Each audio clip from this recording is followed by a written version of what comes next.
So this is a Squirrel Proof Bird feeder from Home Depot.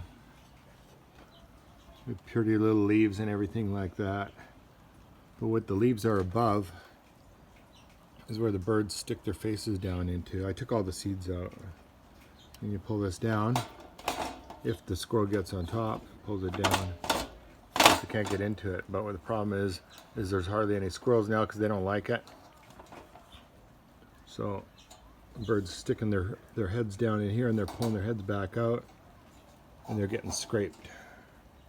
They're scraping their heads and it's even bending the metal because it's so thin. And look at this one here. It's bent out so far from how many birds, I don't know, pulling their heads out of here.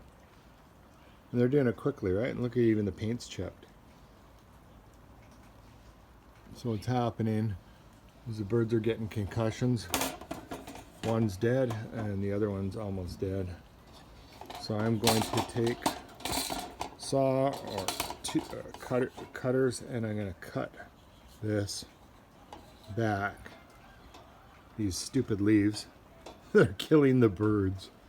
Well, they're supposed to enjoy feeding. I cut that shit out of the way so they can stick their heads in and not worry about scraping the back of their skulls and dying or getting wounded.